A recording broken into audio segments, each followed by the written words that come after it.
Hey, last time on the channel, we looked at an episode with a scary clown, which also happened to reference A Pup Named Scooby-Doo. I did bring up that Pup itself had an iconic scary clown, so I thought we might as well head back over and take a look at that since we never really look at that particular series enough on here. Today we're headed to the second season for the finale of that one, Season 2, Episode 8, originally aired October 28th, 1989. Our terrifying monster of the week comes from an episode with a fitting name, Terror, Thy Name is Zombo. I first saw this one on the Volume 6 DVD in 2007, the volumes being where I first saw all of the show growing up, and it's no shocker they put this guy on the cover art with how memorable he is. Likewise, the same art of him even made it to the season set release that I later upgraded to, making him one of the major recognizable spooky icons of the show, and we're stopping to investigate here. Side note, after having to use the DVD to look at the prior episode with the HD version locked behind a digital paywall, Scoobytopia headquarters has managed to source the HD proper restoration for this episode so we can really take it in finally. Looking at that last one in such poor quality again was really the last straw. Since this is my first time getting to see the restoration at last, we might as well briefly take a look at that and comment on it here and there throughout. The iconic opening theme is interestingly still in standard definition throughout all of the episodes and severely rough looking, like the show used to be. I'm pretty sure all finished on videotape or the like, something really primitive as Hanna-Barbera switched over to during that time, so I assume the opening was composited and finalized that way instead of on film with no elements to pull, at least not in a way that would be financially feasible, while the proper contents of the episode still had most of the shots animated on film like normal and thankfully preserved. This is further confirmed by any shots that have an element composited that same way, or even random shots they maybe simply couldn't find, as the episodes with this restoration will randomly go from looking beautiful one shot to looking horrible and ragged like before for any shot using that type of composite in origin or where they just couldn't find it, and then switch back to the film element. Speedy Scooby snack delivery! As disappointing as it is when these pop up, I guess restoring what they could this way is still more effort than they could have done and appreciated regardless. I thought it was a lost cause before it happened and that no elements existed, so I was shocked to hear the show could even be rescued as much as it has been from the previous mastering. And now that Warner Archive has blessed us with Mystery Incorporated on Blu-ray recently, definitively confirming they can touch mainline TV entries of the franchise, can we please get this restoration on Blu-ray so it's easily accessible finally and publicly preserved? Honestly, at this point I'd even take a reissue of it on DVD with the new masters. Anything over the old ones. Thank you again in advance. Anyway, we have a clown on the loose to find. Let's get into this one. The episode starts with everyone going to another amusement park, this time named Gypner's Joyland, located conveniently in Coolsville. Daphne tries to interrupt Shaggy's narration to complain, and Scooby just puts his paw over her mouth to stop her so he can finish while they awkwardly look at the camera. I am very unsettled. Anyway, she continues to be shocked the boys ate 450 boxes of cereal just for the box tops to win the first ride. Not surprising they could achieve such a thing, and apparently in a single afternoon. They didn't even have to really eat it all at once, just take the box tops. Now that's commitment. The bigger question would be how they paid for it. Daphne doesn't seem to be keen on it enough to have lent her family money. As we established over in the Merlin video though, Shaggy's family clearly is rich as well, so I say we take this as yet another confirmation of that. Now, the boys get to be the first people ever to ride the Monster Mountain roller coaster, though the way the name is stylized here, it looks more like Monster Mount-Aw. When they finally get to the gate, the park is closed anyway, so Freddy brings out a copy of the National Exaggerator to explain it's the headquarters of the cotton candy creatures. What would we do without you, Freddy? Who knows? They then hear someone else crying, and find this guy in a turnip costume, where we suddenly get tossed into another low-quality shot. Again, really makes you appreciate the shots they could find. He says he's Jolly Gypner, the official mascot, adding he's now unemployed as the park had to close when Zombo showed up. This entity is apparently a clown ghost, and right on time, green gas fills the air as much as the clowns laugh, and he rolls up in a little clown car. Love everyone turning into clowns out of fear for some reason. The spirit then grabs Shaggy and starts maniacally laughing, so you know he means clown business.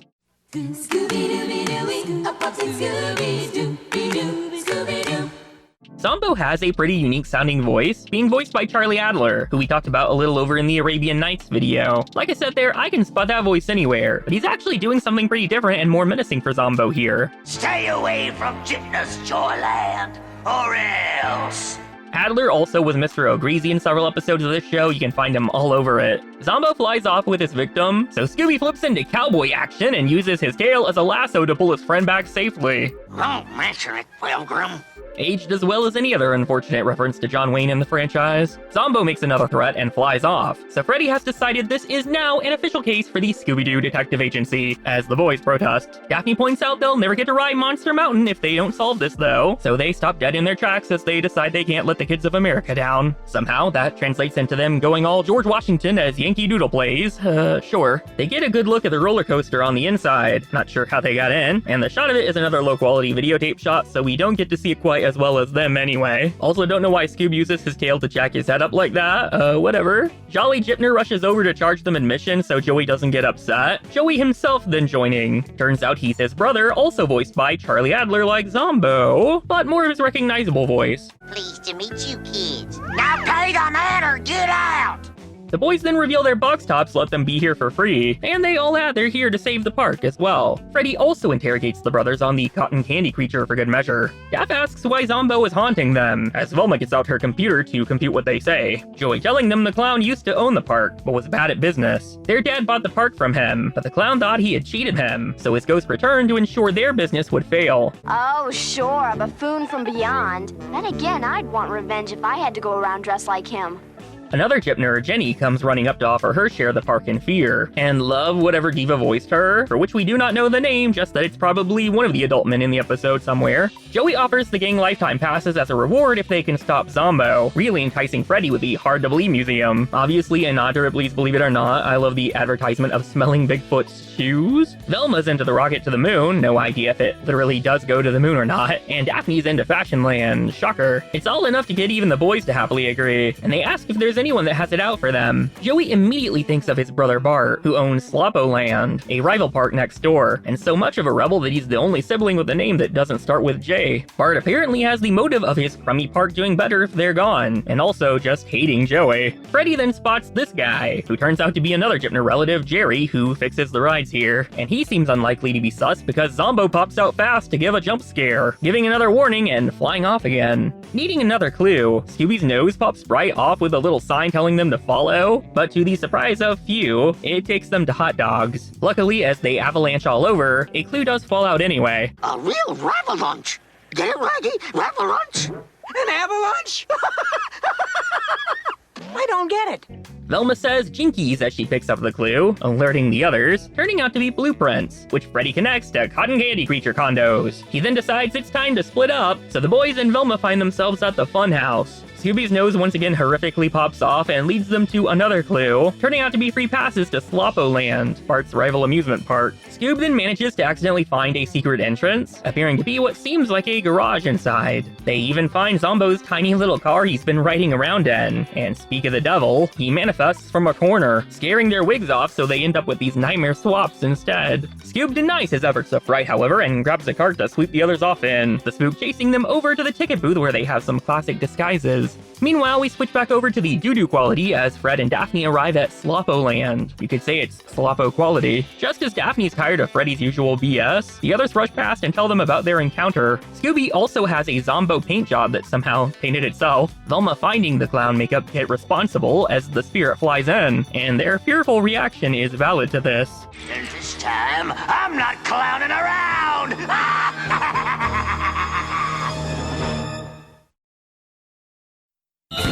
Look for A Pup Named Scooby-Doo Volume 6 on DVD. I'm looking. By sea. By air.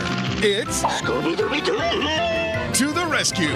Way to go, Scooby. Thanks, Freddy. What'd I do? This DVD has 4 awesome adventures from the popular TV show. Oh, boy. This is so great. With your favorite pint-sized pup. Scooby! And the miniature mystery game. Jinkies! It must be a clue. Freddy, look! Look for A Pup Named Scooby-Doo Volume 6 on DVD. Like, sounds good to me. Me too! Also, look for A Pup Named Scooby-Doo Volumes 1, 2, 3, 4, and 5. Scooby-Dooby-Doo! As Zombo inches toward them, Scooby runs off, accidentally hits this sad-looking ride, and Zombo gets caught in it, being flung away. They then get another fright from a voice that turns out to be Brad, who screams Freddy's hairline off. They ask him why Zombo would be at his park, but he doesn't cough up an explanation and confirms out loud that Gypner's Joyland closing would benefit him. I could afford to put in a second ride, but I don't see how I'd ever top this baby, though. Brad then pushes them all out and tells them to pay next time they come. Though for what, outside of lettuce on a stick, I do not know. As they go to tell Joey, it seems the entire rest of the family bloodline is here to give back their stake in the park or quit, one of them taking money just to scam him as Velma computes some things. He complains to them about the family being torn apart, so they head back to the funhouse to find more clues. And I know he can't really be much bigger than usual, but for some reason Scooby looks gigantic in this shot, fitting for a massive Great Dane puppy. Daft gets on Velma's amazing portable phone to call for more Scooby snacks to get him to agree, and a plane fully just flies over immediately to drop down the order. Really amazing. Also another quick random shot that I guess they could not find the elements for, super weird. Anyway, they finally head in. It looks like something funny's going on in here. That's because we're in a funhouse, Freddy. Oh yeah, I forgot.